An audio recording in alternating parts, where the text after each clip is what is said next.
y oír son acciones tan cotidianas que casi nunca nos detenemos a pensar en la complejidad que entrañan. Ambas acciones movilizan una gran cantidad de órganos y de partes de nuestro cuerpo, los cuales, en perfecta sincronía con el cerebro, permiten que los sonidos e imágenes lleguen hasta nosotros. Ojos y oídos, coordinados por el sistema nervioso, son las vías de acceso de las sensaciones visuales y auditivas. A continuación conoceremos los numerosos laberintos que la luz y las ondas sonoras deben cruzar para imprimir sus huellas en nuestra mente.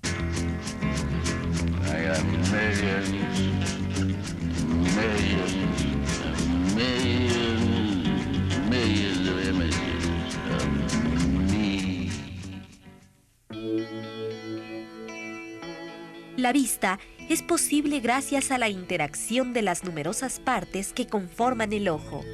Sin embargo, en el fenómeno de la visión incide también un factor externo que resulta imprescindible: la luz.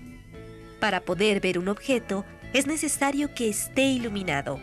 Solo cuando los rayos luminosos lo tocan, el objeto se hace visible ante nuestros ojos. Aunque es muy importante, no basta con la luz para poder ver. La visión se concreta en el momento en que las imágenes arriban al sistema nervioso. Las imágenes llegan hasta nuestro cerebro mediante un proceso parecido al que realizan las cámaras fotográficas.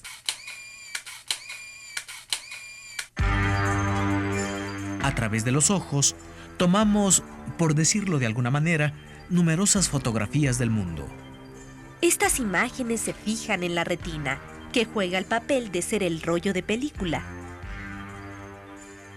En la retina se forma una imagen real e invertida. De la retina surgen impulsos que se dirigen hasta el centro de la visión, ubicado en el lóbulo occipital del cerebro. Ahí, los impulsos se convierten en una sensación.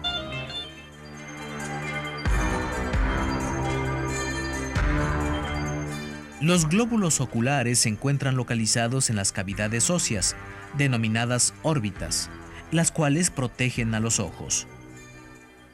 Circundan a los glóbulos un conjunto de estructuras anexas que ayudan a resguardar a los ojos y a auxiliarlos en su funcionamiento. Estas estructuras anexas son las cejas, los párpados, las pestañas y las glándulas lagrimales. Las cejas evitan que el sudor de la frente entre a los ojos, reteniéndolo o desviándolo. Los párpados y las pestañas protegen al ojo de los cuerpos extraños y de los excesos de luz. Asimismo, mediante el parpadeo se distribuyen las lágrimas y se humedece constantemente la córnea. Las glándulas lagrimales, como su nombre lo indica, tienen como función secretar lágrimas, sustancia que sirve de antiséptico. En cuanto a su estructura, el ojo se halla integrado por 3 envolturas o membranas: la membrana externa, la membrana media y la membrana interna. Una membrana externa o membrana es... Esta membrana es obscura y contiene numerosos vasos sanguíneos que nutren al ojo. En la membrana media se logra una amplia abertura que se localiza en el interior del ojo. Ahí encaja la córnea transparente.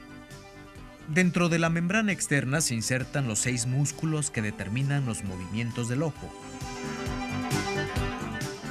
Por la membrana media o coroides también atraviesa el nervio óptico.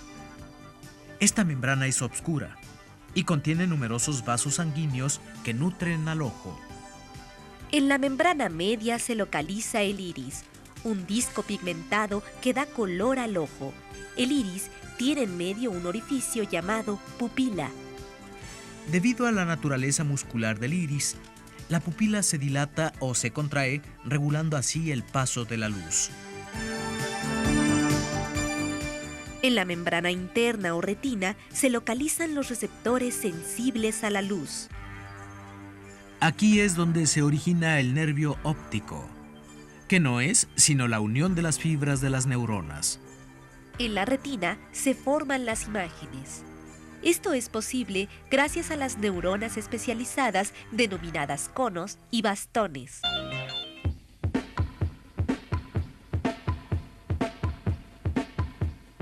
La visión es un fenómeno que guarda muchas semejanzas con el funcionamiento de una cámara fotográfica.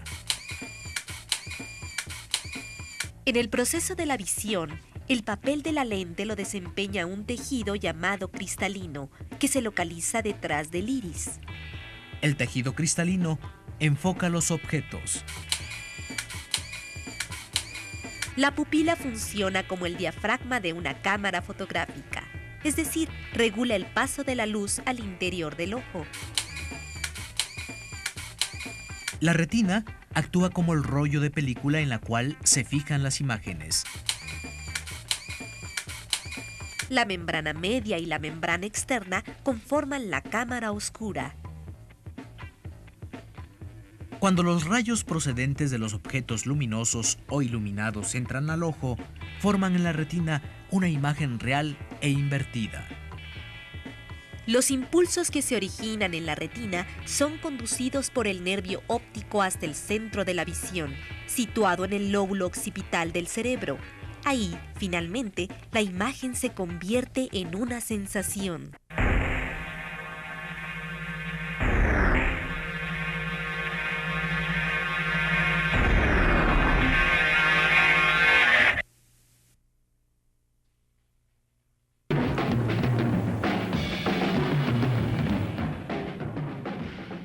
Gracias al oído, podemos percibir las ondas sonoras producidas por los cuerpos. Estas ondas se transmiten a través del aire, donde provocan la vibración de partículas.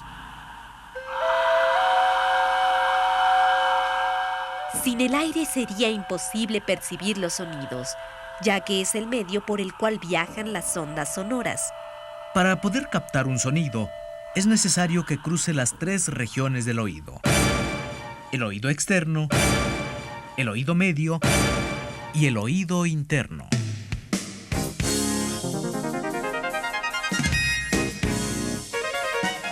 El oído externo se encuentra formado por el pabellón de la oreja, el conducto auditivo externo y las glándulas ceruminosas.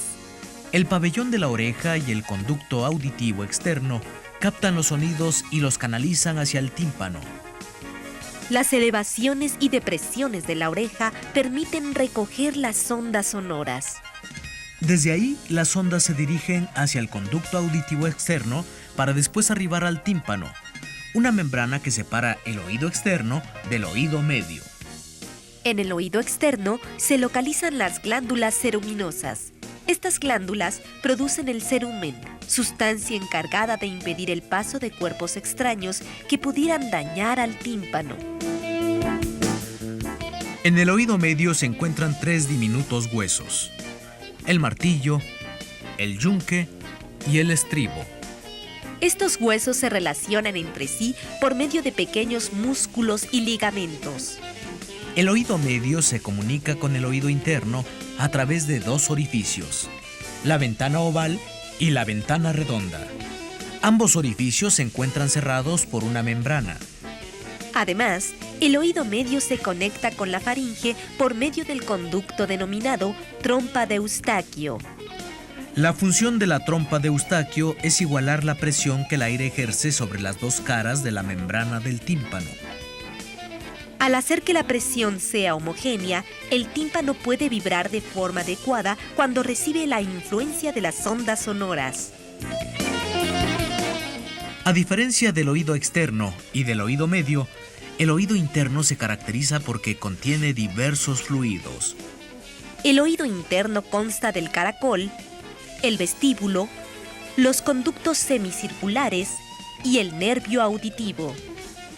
El caracol y el vestíbulo son dos cavidades que, junto con los conductos semicirculares, integran el laberinto óseo. En el interior del laberinto óseo se ubica el laberinto membranoso. El laberinto membranoso es un saco cerrado que se adapta en su mayor parte al laberinto óseo.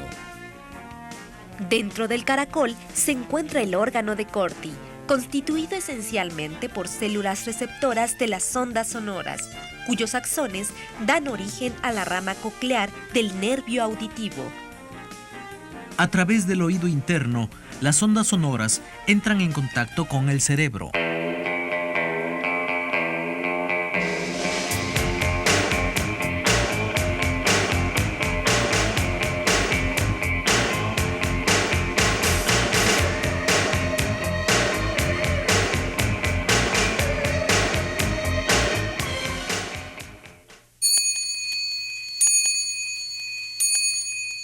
El proceso de la audición comienza cuando las ondas sonoras arriban al pabellón de la oreja.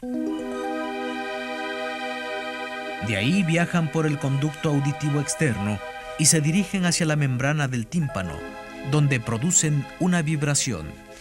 Los movimientos del tímpano son transmitidos y amplificados por el estribo, el yunque y el martillo. Posteriormente, llegan a la ventana oval y la hacen vibrar. Cuando la señal arriba a los líquidos del oído interno, el movimiento de las vibraciones estimula al órgano de Corti. Entonces, el órgano de Corti envía impulsos a través del nervio auditivo hasta el cerebro, donde las vibraciones se transforman en una sensación. El órgano del oído no es importante solamente en el proceso de la audición. Se relaciona también con el sentido del equilibrio. Las impresiones de cambio de posición del cuerpo son registradas por las células receptoras que se localizan en el vestíbulo. Estas impresiones originan impulsos nerviosos que son enviados al cerebelo, donde llegan también impulsos nerviosos que provienen de los músculos, los tendones y las articulaciones. Los impulsos nerviosos informan sobre la posición del cuerpo. En respuesta a estos estímulos, los centros nerviosos del cerebelo envían impulsos hacia los centros motores del cerebro y de la médula. Desde ahí, se ordena al cuerpo que efectúe los movimientos adecuados para conservar el equilibrio.